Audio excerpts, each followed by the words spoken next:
అందరికీ praise lord. దేవుడు ఈ వారం అంతా కాపాడి దేవుడికి కనికరించి ప్రేమించి మనందరినీ కూడా మరలా ఆయన పాద సందులో చేరి ఆరాధించిన కృపను బట్టి దేవుడికి వందనాలు చెల్లిస్తున్నాం. ఆరాధన నిమిత్తమై కొన్ని మాటలు చూసుకొని మనము ఆరాధన కొన్ని అంత ఎక్కువ ఉండదు, దేవుడు ఇచ్చిన కొలది ఆయన అందించిన కొలది మనం నడిపించుకుందాం. ఇర్మియా 17వ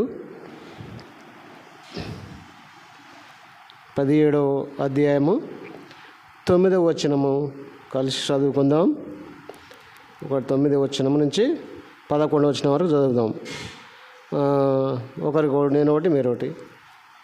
పేజీ నెంబరు 642, పేజీ నెంబరు 17వ అధ్యాయము ఇర్మియా 9వ వచనం. హృదయము అన్నిటికంటే మోసకరమైనది, అది ఘోరమైన వ్యాధికలది, దాన్ని గ్రహింపగలవాడు ఎవడు?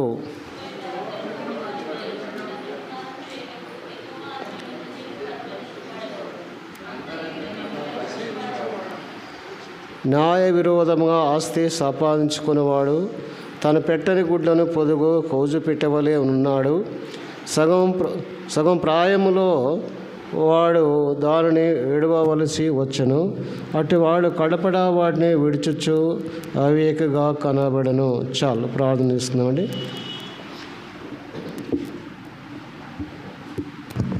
కృపాపరణ పరలోక తండ్రి, మీ పాదములకు వందన స్తోత్రం చెల్లించుకుంటున్నాం.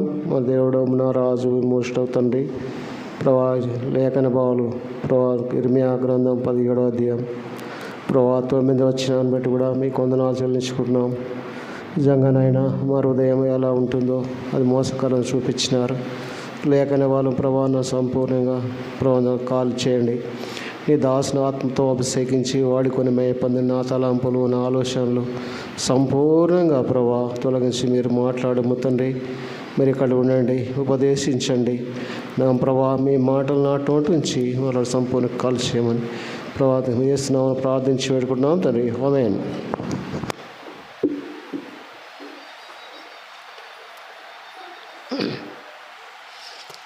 ఎట్లా ఉంది? మనం హృదయము అన్నిటికంటే ఘోరమైన కలది, దాన్ని గ్రహింపగలడు ఎవరు? హృదయాన్ని గ్రహించేవారు మనం ఎట్లుంటాడు? మన హృదయము అంతగానో ఘోరంగా అన్నిటికంటే మోసకరమైనది. ఏది కూడా మోసం చేసేది లేదు, కానీ హృదయం చేస్తుంది. చేయి చేయదు, కాలు చేయదు, కానీ హృదయము మోసంగా చేస్తుంది. హృదయం నుంచే ఆలోచనలు వస్తాయి, హృదయం నుంచే మోసం చేయాలని వస్తుంది, హృదయం నుంచే దాగా చేయాలని వస్తుంది, హృదయం నుంచే హృదయం నుంచే వస్తాయి. చూడండి, ఇక్కడ మనం చూస్తే అన్నిటికంటే వ్యాధి కలది, దాన్ని గ్రహింపగలవాడు ఎవరు కూడా లేరు. అంటే ఒకని ప్రవర్తనను బట్టి వాని క్రియల ఫలం చొప్పున ప్రతీకారం చేయటకు యెహోవాను నేను హృదయమును పరిశోధించేవాడను. దేవుడు ఎలాంటి దేవుడు? ఆయన హృదయాలు పరిశోధించే దేవుడు. ఆయన దేనికోసం చేస్తున్నాడంట? ఆయన ఏమంటున్నాడు? ఒక్కని ప్రవర్తన బట్టి వాని క్రియల ఫలం చొప్పున, అంటే నీవు నేను అందరి క్రియల చొప్పున ఆయన ఏం చేస్తూ ఉన్నాడు?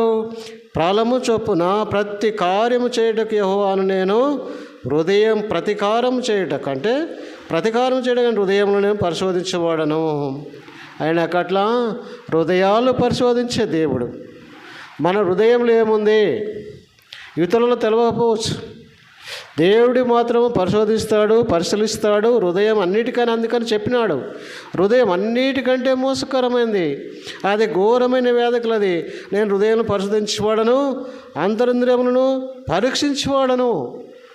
దేవుడు అట్లా మన అంతరింద్రియాలను కూడా పరీక్షిస్తాడంట. చూడండి, మనకు ఏదైనా జబ్బు వస్తే పరీక్షించేది ఏది పరీక్షిస్తుంది? టెస్ట్ షుగర్ ఉంటే పెరుగుతుంది, ఏంది బెడ్లో అది పరీక్షిస్తూ ఉంటుంది, షుగర్ ఇంత తేలుతూ ఉంటుంది. ఇంకా లోపల ఏమన్నా సడిపోయి ఉంటే ఎక్స్రే తీస్తే ఎక్స్రే చెప్తూ ఉంటుంది, స్కానింగ్ తీస్తే స్కానింగ్ చెప్తూ ఉంటుంది. అన్నిటికన్నా ముఖ్యమైన దేవుడు మన హృదయాలని పరిశీలించే దేవుడు. ఆయన అంతరింద్రియాలను కూడా ఆయన ఏం చేస్తున్నాడు? పరీక్షించేవాడను.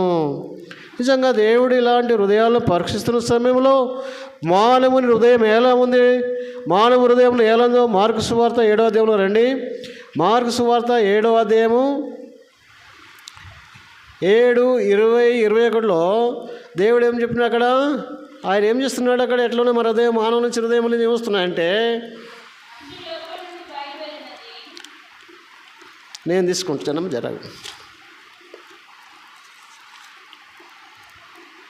అన్నీ 20 వచ్చిన నుంచి 7:20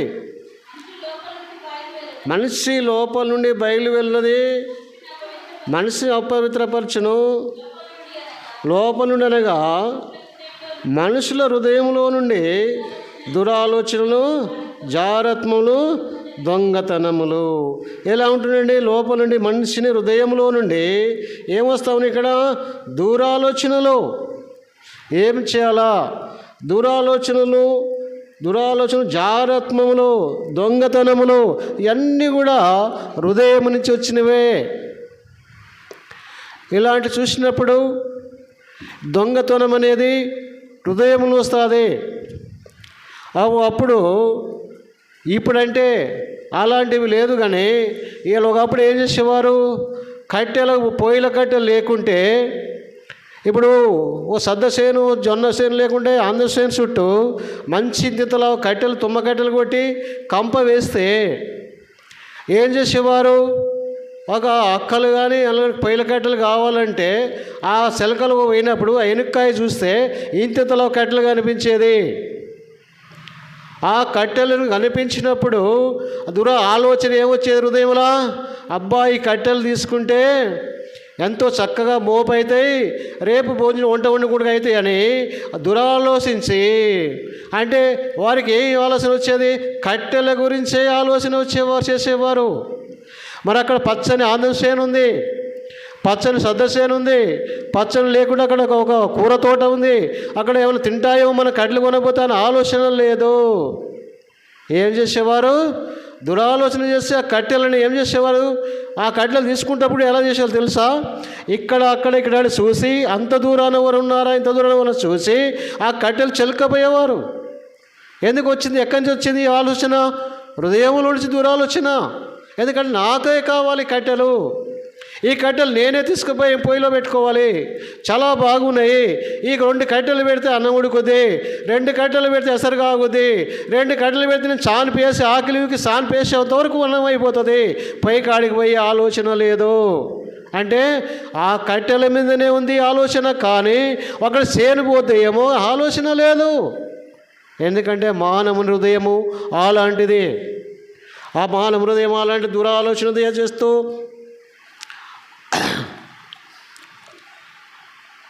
మానవుడు ఏం చేసినట్టు లోపల ఆయనకంటే ఆయన ఏం చేసినారు? దురాలోచనలు, జారత్వములు, దొంగతనములు ఇవన్నీ కూడా.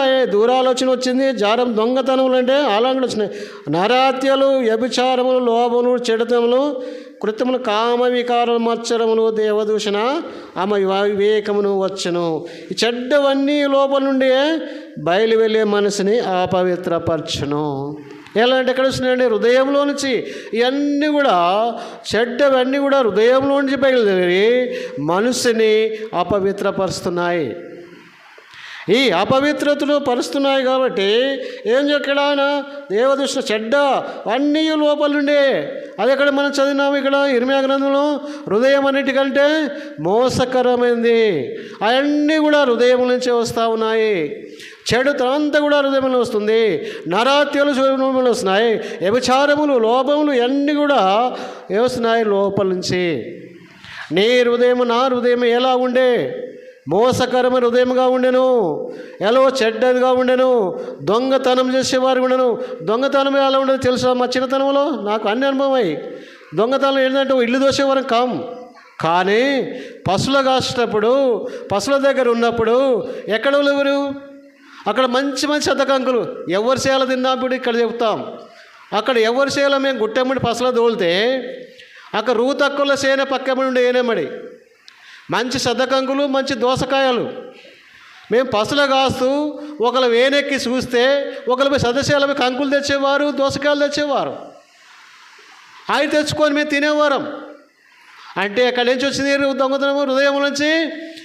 తినాలి, ఆ కంకులు ఏమైనా సద్ద కంకులు తినాలి, జొన్న కంకులు తినాలి అని చూసి ఒకరు గుండు మీద కూర్చుంటే ఇండ్ల కాడికి బావుల కాడికి కనిపించేది ఎవరు కాకుండా. అంటే హృదయం ఎలాంటిదండి? అది మోసకరమైంది. ఆ మోసంతోనే ఆ సద్దసేనంతా తెంపుకొచ్చి కంకులు ఇసుకొచ్చుకొని వాళ్ళు నష్టం చేసేవారుగా ఉండి అనుకుంటే, అంటే హృదయం నుంచి ఆలోచన వస్తుంది. నిజంగా ఆ కంకులు మంచిగా ఉన్న ఆ కంకులు ఇప్పుడు కనిపే మన వాళ్ళు తెలియదు. ఇప్పుడు వాళ్ళకు సద్ద కంకులు తెలియదు, జొన్న కంకులు తెలియదు, దోసకాయలు కూడా తెలియదు. ఆ దోసకాయలు ఇప్పుడు ఉన్న దోసకాయలాగా ఉండవు. ఆ శిలకలో దోసకాయలు తెచ్చుకొని తింటే సాయంత్రం దాకా ఆకలి కాక 11 గంటల దాకా పసలు మేము ఉండేవారం. అంటే మన హృదయం ఎంత మోసకరమైందో చూడండి. అది గ్రహించేవారు ఎవరంటే ఒక దేవుడు ఒక్కడే ఆయన గ్రహించేవాడు.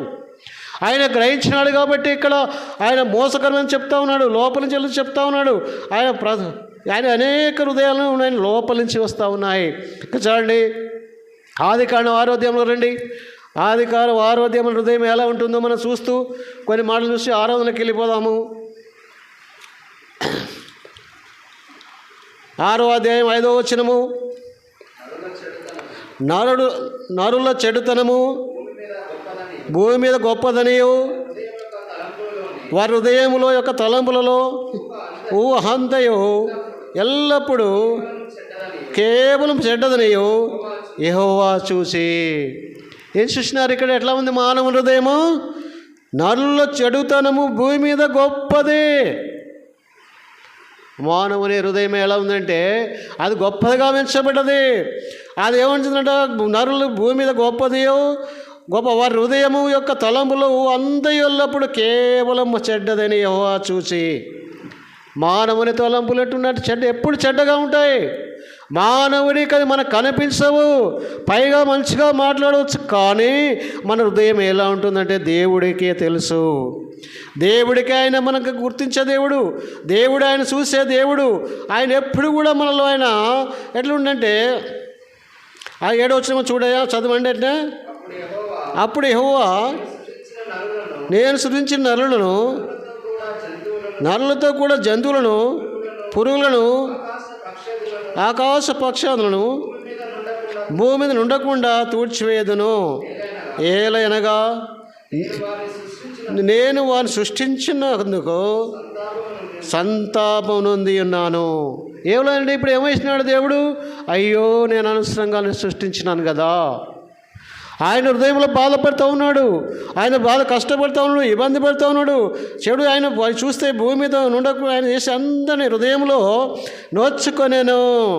మానవులు ఏం చేస్తున్నారంటే చెడుతనం అంతా కూడా ఉంది. మానవుని ఏం చేస్తున్నారు? ఇక్కడ చెడుతనంలో పడి ఉంటున్నారు.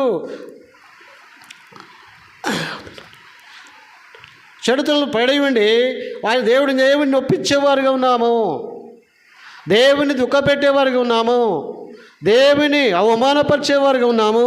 కానీ దేవుడు గొప్పవాడు. ఆయన నిన్ను నన్ను రక్షించుకొని పాకాశం నుంచి భూలోకానికి వచ్చి నీవు నేను చేసిన ఆలోచన నింపుతాయి. ఆయన గుండెల్లో ఆయన హృదయములో ఒక బల్లెం పొడుచుకున్నాడు. నీవు నేను తలతో చేసిన తల నింపితే పాపం ఆలోచన నిమిత్తమై ముండ్ల కిరీటం పెట్టబడ్డది. నీవు నేను చేసిన చేతులతో చేసిన పాపాల నిమిత్తమై ఈ చేతులు సదకంగులు తెంపుకొచ్చినాయి, ఈ చేతులు దోసగాయలు తెంపుకొచ్చినాయి, ఈ చేతులు పైలకడ్లు బీక్కొచ్చినాయి. వీటికైనా చేతుకు చీలలు కొట్టుకున్నాడు. ఈ కాళ్ళు ఆ శేలకు పోయినాయి, ఆ కాళ్ళకైనా ముళ్ళ కిరీటం పెట్టుకున్నాడు దేవుడు. అంటే నీకు నాకు పడే శిక్ష దేవుడు ఆయన పొందినాడు. ఆయన ఎంతగానో నొచ్చుకున్నాడు. ఆయన శీలలు కొడుతూ ఎలా నొస్తుండొచ్చండి. అబ్బా ఎంతో ఆయన బాధపడ్డాడు. చూడండి, మనం ఎంతగానో హృదయాన్ని ఆయన, మన హృదయం ఎంతగా ఉంది, మోసకరమైంది, వ్యాధి కలది, ఘోరమైంది, అది పాపంతో ఉంది, దొంగతనంతో ఉంది, వ్యభిచారంతో ఉంది, అబద్ధంతో నిండుకున్న హృదయాన్ని ఆయన దేవుడు చూసి ఎంతగానో నొచ్చుకుంటున్నాడు. ప్రియా సోదరి సోదరులు, మనం కూడా ప్రభు సంధిలో, ప్రభుని మనం ఆయన సంధిలో వచ్చి ఆయన ఏం చేద్దాం? మనం ఆయన ప్రభువా నేను దుఃఖ పెట్టినాయ్యా, నిన్ను ఇబ్బంది పెట్టినాయ్యా అని దేవుడు మనం చూస్తే 8వ వచనం చదవయ్యా. అయితే యెహోవా దృష్టి యందు కృప పొందినవాడాయను. అన్ని చూస్తూ వచ్చినాడు. అనేకులు ఉన్నారు, ప్రజలంతా ఉన్నారు. కానీ ఒక నోహోబు కుటుంబాన్ని నోహోబుని చూస్తే ఆయన కృప పొందినట్టుగా ఉన్నాడు. ఆయన కృప పొందినాడు. ఆయన మీద జాలిపడ్డాడు దేవుడు. ఆయన దగ్గరికి పోయినాడు. నోవాబును ఒక ఓడ సిద్ధం చేసుకొని చెప్పినాడు, దేవుడు నీ మీద నా మీద కృప ఉంది. ఆయన పరలోకం నుంచి భూలోకం వచ్చి ఇంతమంది ప్రజలలో విడిచిపెట్టి నిన్ను నన్ను రక్షించుకున్నాడు. ఈ దినం మనం ఇక్కడ నుండి ఆరాధిస్తున్నామంటే దేవుని కృప. ఇక్కడ నిలబడి మనం స్తుతిస్తున్నామంటే ఆయన కృప. ఎంతోమంది మనం చూడలేకుంటున్నాం. మాకన్నా చిన్న వాళ్ళు పెద్ద చిన్నవాళ్ళు కూడా లోకంలో లేకుండా పోయినారు. దేవుడు మనల్ని రక్షించుకొని ఆయన ఏమైనాడు, మనలో ఆయన కృప పొందిన వారుగా చేసినాడు. ఎక్కడున్నావు ఇప్పుడు? నోవాహు ఓడలో ఉన్నాడు, మనం ఓరేబులో ఉన్నాం. చూడండి, ఆయన నీడలో మనల్ని నడిపిస్తూ ఉన్నాడు కూడా. మన దేవుడు మనంత గొప్ప దేవుడు.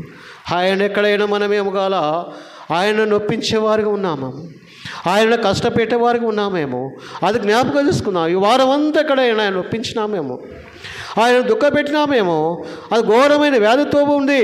ఆ హృదయాన్ని ఎవరు కూడా గ్రహించలేవారు కూడా, దేవుడు ఒక్కడే గ్రహించేవాడు. చూడండి, అలాగనే ఏపీఎస్సి రాసిన పత్రికలు రండి. ఏసయ్య 63:10 ఏసయ్య 63:10 వస్తే మన దేవుడు ఎలాంటి దేవుడు మనకు చూస్తున్నాం. కొన్ని మాటలు చూసుకొని మన ప్రభు సన్నిధిలో ఆరాధిద్దాం. ఆయనను వారు తిరుగుబాటు చేసి ఆయన పరిశుద్ధాలను దుఃఖింపజేయగా ఆయన వారికి విరోధాయను. ఏం చేసినామండి మనము? మనం ఏం చేసినాము? ఆయనను వారు తిరుగుబాటు చేసిన వారుగా ఉన్నాము. ఆయన మనకేం సాయం చేసినాడు అంది కూడా మర్చిపోయినాము. 9వ వచనం చదవండి. 9వ వచనం చదవండి. అదే, వారు 50 బాధలో ఆయన బాధ నొందెను, ఆయన ప్రేమ చేత ఆయన సన్నిధి దూత వారికి రక్షించెను, ప్రేమ చేతను తాలిమి చేతను వారిని విమోచించెను. పూర్వదినములన్నిటను ఆయన ఎత్తుకొనుచు మోసుకొనుచు వచ్చాను. మన దేవుడు ఎలాంటి వాడయ్యా! ఎంత గొప్ప దేవుడు కదా! ఆయన ఏం చేసినాడు మనకు? ఎంత కార్యం చేసినాడు మనకు? ఎంతగానో ఆయన మన చేసినాడు. ఆయన చూస్తే వారి యావదాత్మలో ఆయన బాధ నొందినాడు. నీకు నాకు వచ్చిన కష్టంలో ఆయన బాధ నొందినాడు. నీకు నాకు ఆయనతో అవమానంలో ఆయన బాధ పొందినాడు. ఆయన ఎంతగానో ఆయన సన్నిధిని దూత వారిని రక్షించను. ఎవరు దూత? దేవుడే కుమారుడిగా ఈ భూలోకానికి వచ్చినాడు. వచ్చి ఆయన ఎక్కడ మళ్ళీ ఎలా ఉంటేమి ఆయన సన్నిధి దూత వారిని ఏ బాధ నొందెను, దూత వారిని రక్షించను. మనల్ని ఎవరు రక్షించినారు? ఆయన సన్నిధి దూత వారిని రక్షించనంటే నిన్ను నాకు ఆయన దూతగా పంపించి, ఆయన ఒక మన సువార్థికుని పంపించి, సువార్థికుని ద్వారా వాక్యం అందించి ఆయన దూతగా మనకు వచ్చి మనల్ని రక్షించినాడు దేవుడు. పరలోకంలో తండ్రి ఉన్నాడు, కుమారుడిగా ప్రభువైన యేసుక్రీస్తు దేవుడి భూలోకాన్ని మనుష్య కుమారునిగా వచ్చి మన మధ్యలో జన్మించి, మన మధ్యలో నిర్మించి, మన మధ్యలో మనిషిగా ఉండి మనకు వాక్యమదు ఆయన సువార్త అందించినాడు. ఎందుకంటే మానవులు మనం ఉన్నాం కాబట్టి, మానవుల హృదయాలకు మానవులే చెప్పాలి కాబట్టి దేవుడు మానవ రూపకంగా ఈ భూలోకానికి వచ్చినాడు. కాబట్టి ఆయన ఏం చేసినాడు? అన్ని చేస్తూ రక్షించను, ప్రేమ చేతను తాలిమి చేతను వారిని విమోచించను. మనల్ని విమోచించినాడు దేవుడు. ఆయన ప్రేమ చేత తాలిమి చేత అంటే ఎంతో ఆయన ఓపికతో నిన్ను నన్ను రక్షించను, అంటే విమోచించాను. విమోచన అంటే అయ్యా నీకు ఏం లేదు, నేను ఇక సంపూర్ణంగా నేను ఆలోచన తీసుకున్నాను, నేను జ్ఞాపకం చేసుకోను, నిన్ను నడిపిస్తాను అని దేవుడు అని విమోచించినట్టుగా చూసినాం. చూస్తే ప్రభుత్వ ఉద్యోగులకు ఏం చేస్తారండి? మంచి పని చేస్తే ఒక ఇంక్రిమెంట్ ఇస్తారు, లేక ప్రమోషన్స్ ఇస్తారు. విమోచన, ఇంకా పైకి వెళ్ళిపోతుంటారు, వాళ్ళు కరుణిస్తుంటారు, వారికి ఎంతో వెళ్ళిపోతుంది దేవుడు. అక్కడ చేస్తే మన దేవుడు వేలాంటి వాడు, అంతగానో ప్రేమతో విమోచించను. పూర్వదినములు అన్నిటిలో ఆయన వారిని ఎత్తుకొనచ్చు, వారి మోసుకొనచ్చు వచ్చను. దేవుడు మనల్ని మోసుకొచ్చినాడు. అటు ఏంటైనా మన పాపములు మోసినాడు. ఆయన మన పాపములను మోసి పూర్వదినమున ఆయన వారిని మోసుకొనిసి వచ్చాను. ఆయన మరుపురం ఎత్తుకొనున్నాడు, మన పాపములు మోసినాడు, ఆయన సిలువ మోసినాడు. నువ్వు నేను మోయవలసిన సిలువ ఆయన మోసినాడు. ఆయన సిలువ మోసేటప్పుడు మనం చూస్తే ఎంత శ్రమను. ఆయన గోల్కొతా కొండ మీదకి ఎక్కిస్తూ ఉంటే, అక్కడ రాళ్ళ మీద తొల్లుకుంటూ పడతా ఉంటే, వాళ్ళు ఒక్కొక్క కొరదెబ్బలు వేస్తూ ఉంటే, ఆ సిలువ ఇట్లా పట్టుకొని ఆయన ఎంతగానో పోతుంటాడు. చూడండి, ఆ పక్క పరిస్థితి నీకోసం నా కోసం అంతగా ఆయన మోసినాడంటే, ఇవన్నీ మోసినాడు దేవుడు. ఆయన రక్షించుకున్నాడు దేవుడు. ఆయనను ఏం చేసినారు వీరు? ఆయనను వారు తిరుగుబాటు చేసి ఆయన పరిశుద్ధాత్మను ధిక్కింపజేయగా ఏం చేస్తున్నాం మనము? మన దేవుడు మనల్ని ఇంతగా మోస్తే, ఇంతగా విమోచించిన దేవుడిని ఆయన మీద తిరుగుబాటు చేస్తూ ఉన్నాము. చూడండి, మానవులుగా మనము ఎన్నోసార్లు తిరుగుబాటు చేసిన వారిగా ఉన్నాం, ఎన్నోసార్లు దుఃఖింపజేసినట్టుగా ఉన్నాం. మనకు తెలియకుండానే చేయవచ్చు, మనకు కానుకుంటూ చేయవచ్చు, అది మనకు తెలియకుండా జరిగిపోవచ్చు. కానీ ఎమ్మడే పరిశుద్ధాత్మ దేవుడు చెప్తాడు, బిడ్డ నువ్వు తొందరపడుచున్నావు, బిడ్డ నువ్వు తొందరపడుచున్నావు, ఎంతగానో నువ్వు తొందరపడుచున్నావు, నువ్వు జ్ఞానంతో ఉండు, నువ్వు వృద్ధి చేసుకో, తగ్గించుకో అని దేవుడు చెప్తూ ఉంటాడు. కానీ మానవులము తొందరపాటు వల్ల ఆ హృదయం ఎలాంటిది? మోసకరమైంది కాబట్టి, అది చెడు ఆలోచిస్తుంది కాబట్టి ఎమ్మడే మనము దానికి దేవుడిని కష్టపెట్టేవారుగా ఉంటాం. కాబట్టి ఆయన హృదయంలో పరిశోధించే దేవుడు. ఆయన ఎంతగానో మనం ఏం చేస్తూ ఉన్నాము? తిరుగుబాటు అయిన పరిశుద్ధాత్మను ధిక్కింపజేయగా ఆయన వారికి విరోధి ఆయను. ఎవరికండి? దేవుడు మనకు ఎట్లా అయినాడంటే ఆయన విరోధి ఆయను. ఎవరికి అప్పగిస్తున్నాడు మనకు? చూద్దాం. దేవుడు ఎంతగానో కొన్ని దినాలు విడిచిపెడతాడు. దేవుడు నిన్ను నన్ను సాతాడు, వాడు వస్తాడు. అప్పుడు యోబు సంగతి ఎన్నో మనం చూసినాం. మాటికి అది గురి చేస్తూ ఉంటాడు దేవుడు. సద్దానముని యోబు సంగతి చూసినావా అంటే ఉంటాడు అపవాది, నువ్వు ఆయన చుట్టూ కంచేసినావు కాబట్టి ఆయనకి ఏం జరగలేదు అని చెప్తాడు. సరే చూడండి, ఎలా యోబు సంగతి కంచె వేసి ఇచ్చిన దేవుడు నేను కూడా ఆయనంతగానో కంచె వేసి ఆయన ఆశీర్వదిస్తూ వచ్చినాడు. ఏపీసీ రాసిన పత్రిక రండి, మన దేవుడు మన ఎట్లా ఉన్నాడు? ఏపీసీ రాసిన పత్రిక 4వ అధ్యాయము 30వ వచనము. అది కొంచెం నాన్న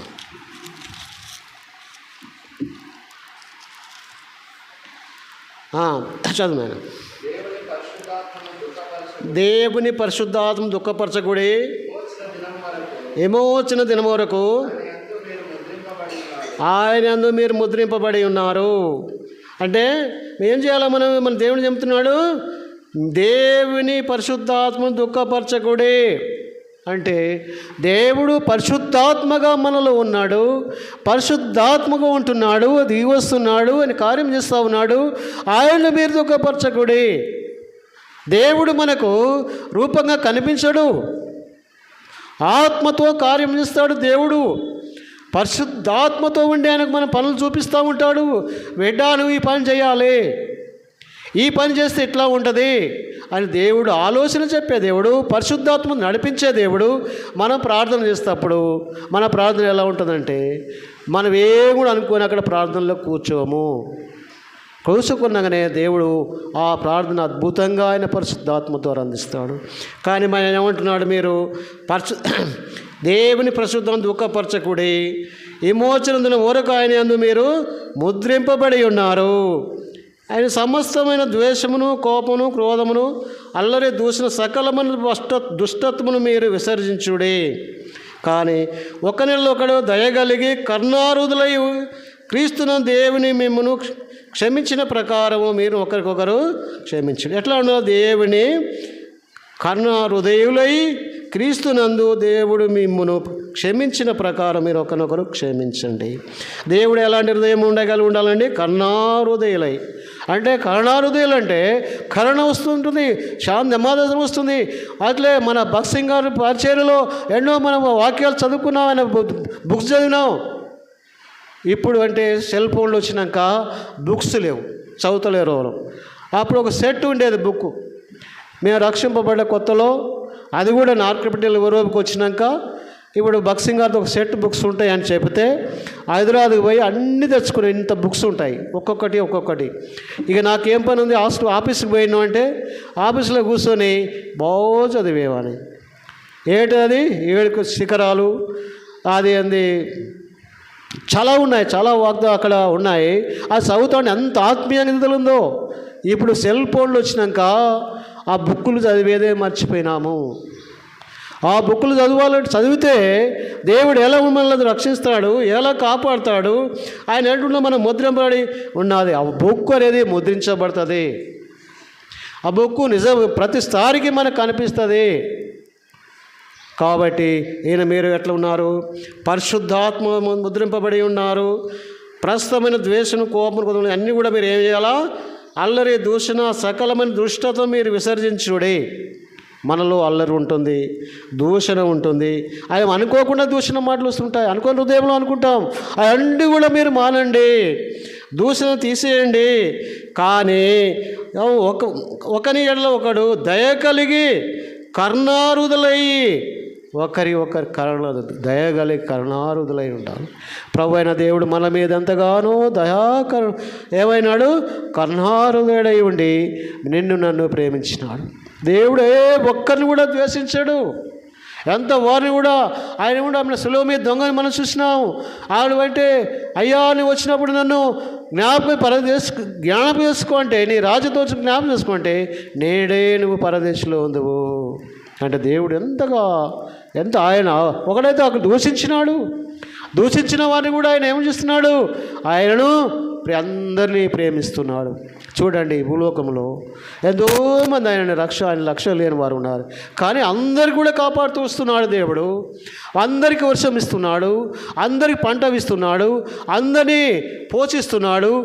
కానీ దేవుడు ఇంకా ముఖ్యంగా మనల్ని రక్షించుకొని మనల్ని దేంతో పోషిస్తూ ఉన్నాడు, వాక్యంతో పోషిస్తూ ఉన్నాడు.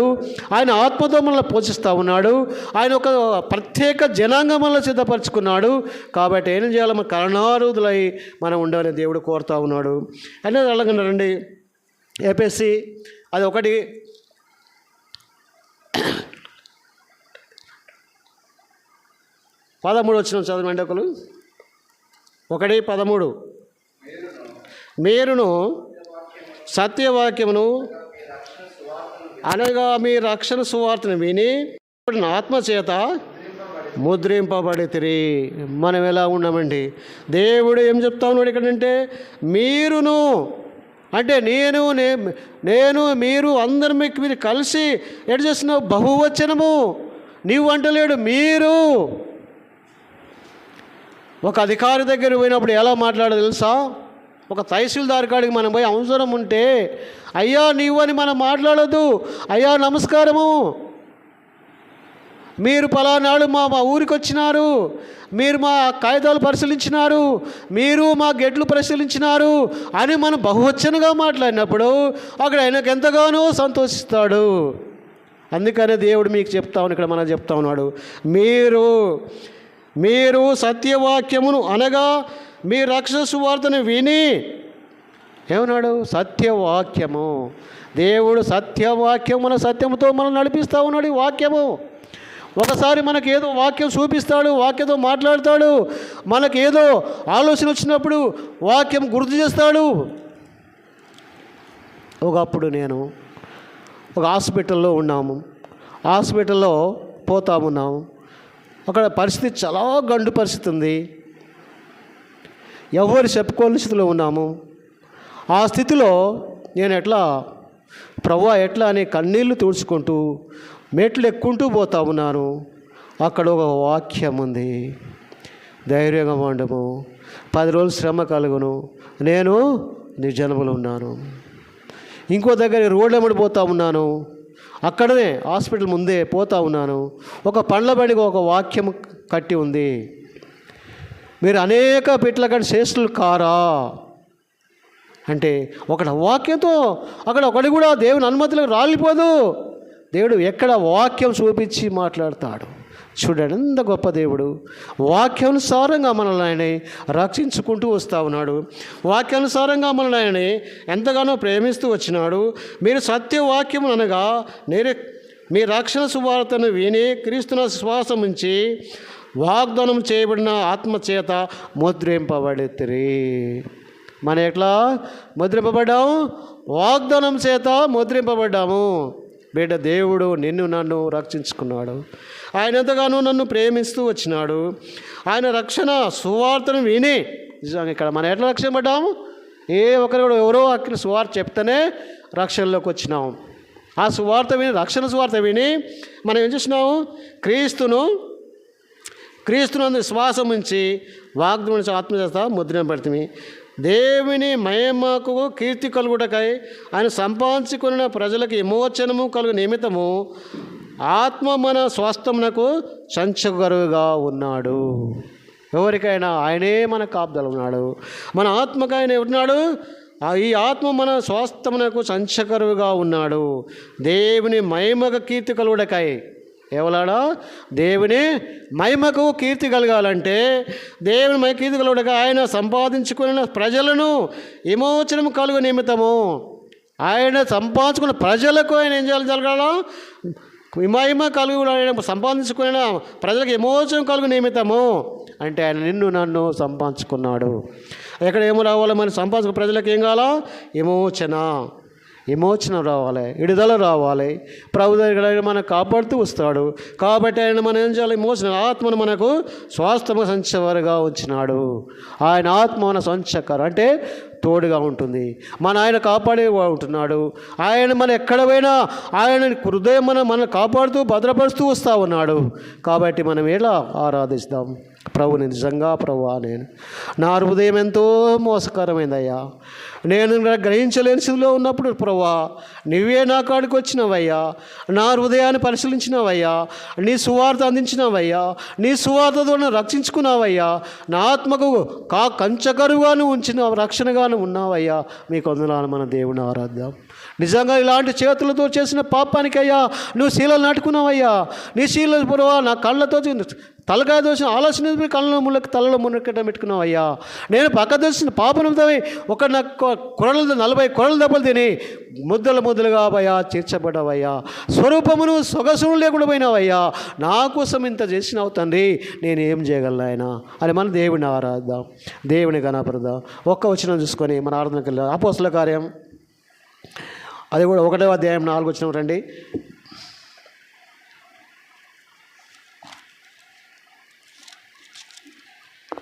చదువు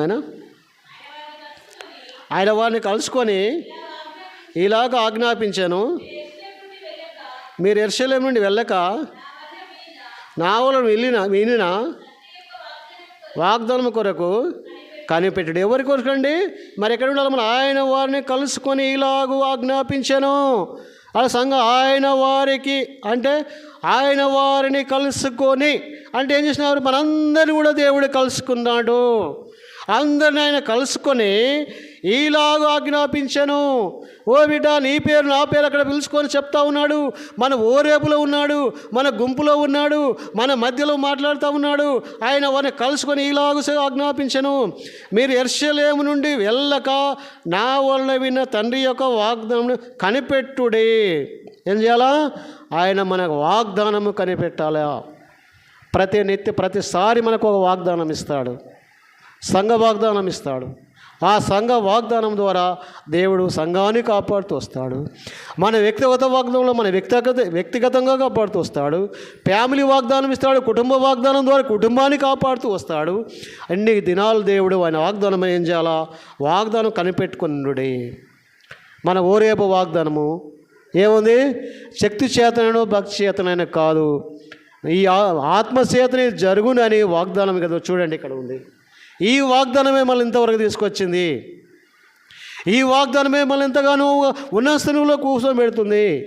ఆ వాగ్దానం నీకు నాకు ఏది అవసరమో అది ఇస్తుకుంటూ వస్తుంది. చూడండి, ఓరేపులో ఆయన బిడ్డలకు ప్రతి వారికి ఒక్కొక్క ఆశీర్వాదం ఇచ్చినాడు. ఎవ్వరు కూడా అన్యాయం చేయలేదు దేవుడు. ప్రతి వారికి ఒక ఆశీర్వాదం గుమ్మరిస్తూ వచ్చినాడు. అంటే ఓరేపులో ఈ వాగ్దానం బట్టి నేను ఇక్కడికి వచ్చింది మొదలుకొని ఓరేపులో పనిచేసేది మొదలుకొని పని చేసేటప్పుడు అక్కడ యవనస్తులుగా నేనున్నప్పుడు సమయంలో నుంచి ఇప్పుడు యవనస్తుల వరకు కూడా, యవనస్తుల రాళ్ళ వరకు కూడా, సిస్టర్ బ్రదర్స్ వరకు కూడా దేవుడు ఎంతనో అద్భుతంగా పనిచేస్తూ వచ్చినారు. దేవుడి కార్యం జరుగుతూ వచ్చింది. ఫస్ట్ మా పని ఏంటంటే, పాత బాత్రూమ్ కాలేజీ కింద గుంట మొదలు పెట్టినాము. కింద మొదలుపెట్టి తీసుకుంటూ గేట్ దగ్గరకు అన్ని గుండ్లు వస్తూ ఉన్నాయి, అటు బోలిస్తూ ఉన్నాం. గుండ్లు వస్తాను అటు బోలిస్తూ ఉన్నాం. ఆ గుండ్లకు సంగతి మొన్న బ్రదర్ ఒక యమనస్తుడు చెప్తా ఉన్నాడు, అంకుల్ మరి ఆ గుండ్లు అప్పుడు పలగొట్టలేదా అని. అంటే మరి అట్లా కూడా మనకి ఇక్కడ పిల్లలు పెద్ద పెద్ద గుళ్ళు వచ్చినాయి పలగొట్ట. అక్కడ ఆ రోజుల్లో అవి లేవు, పలగొట్టేవాళ్ళు లేరు, అది అవి లేవు, పలగొట్టే ఆలోచన కూడా లేదు. కొట్టిస్తేందుకు స్తోమత లేదు ఓరేబులు. అలాంటి సమయంలో అటు పొలిచుకుంటూ వచ్చి అక్కడ సెట్ అయితే రింగులు అక్కడ పోసి పెట్టి లెట్టిని తయారు చేసినాం. నిజంగా దేవుడు ఇప్పటి వరకు దేవుడు ఆయన బిడ్డలను వాడుకుంటూ వస్తున్నాడు. వాగ్దానం ఎత్తిపడుతూ వస్తున్నాం. ఆయన ఆత్మని కుమ్మరిస్తూ వస్తున్నాడు. ఆయన ఆత్మ ఇక్కడ ఎంతగానో ఆయన మనల్ని కాపాడుతూ వస్తున్నాడు. ఆ వాగ్దానమే మనల్ని ఇంతవరకు తీసుకుంటూ వచ్చింది. చూడండి ఎంత గొప్ప దేవుడు. కన్నీళ్ళు వస్తాయి ఆయన పరిచర్యను మనం వాచ్ చేసుకుంటే.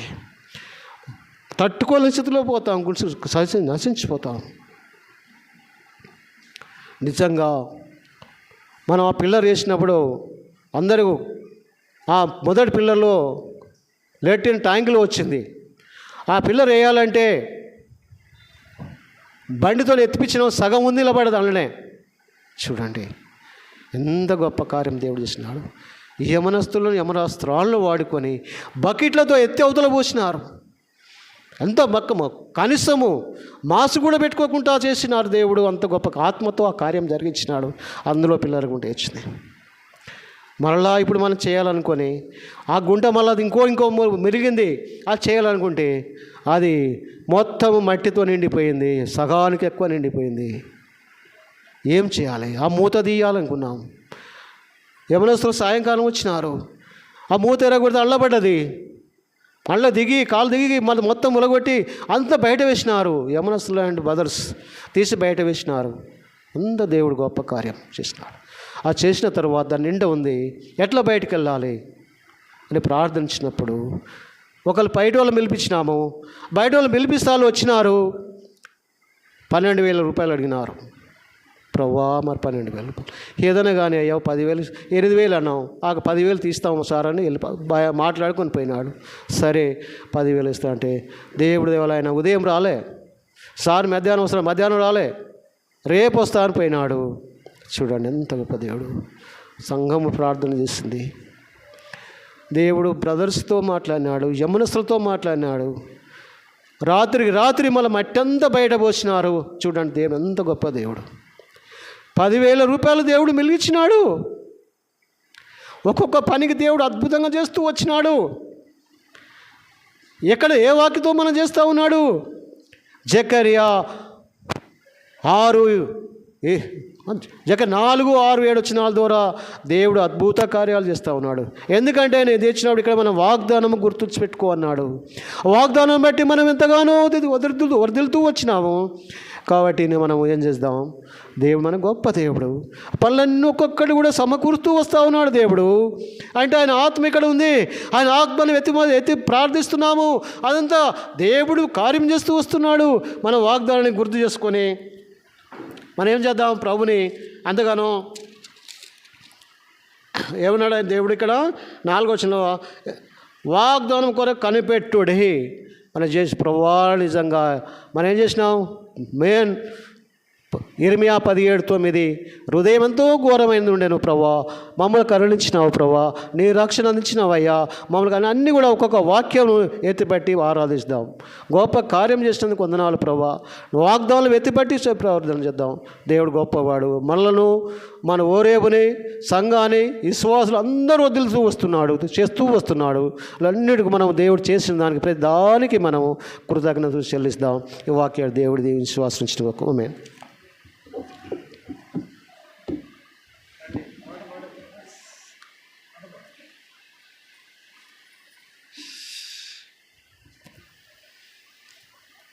అందరం లేచి పాడదాం. సండే స్కూల్ పిల్లలు సండే స్కూల్ వెళ్తారు.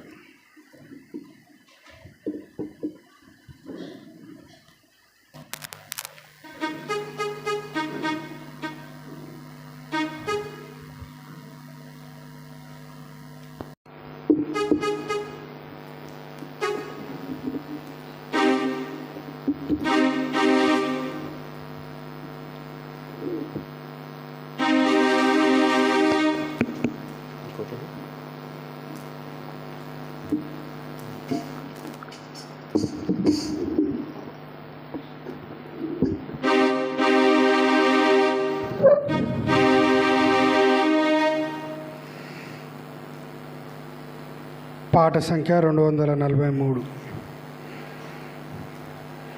పాత పాటల పుస్తకం అయితే పాట సంఖ్య 241. ఇంకా పాత పాటల పుస్తకం అయితే పాట సంఖ్య 207. ఆనందముగా యెహోవాని కృప.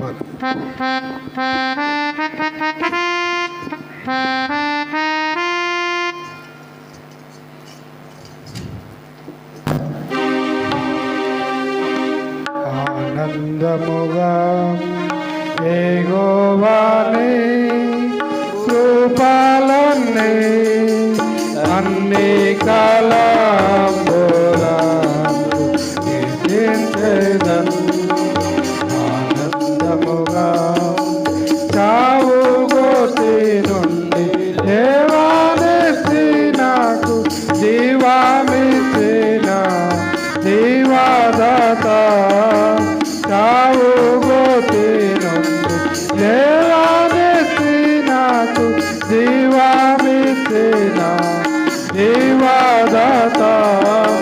వివరించునే నీదు విశ్వాసత ఎంతయో సంగంబుగా కోవియందు. వివరించునే నీదు విశ్వాసత ఎంతయో సంగంబుగా కోవియందు.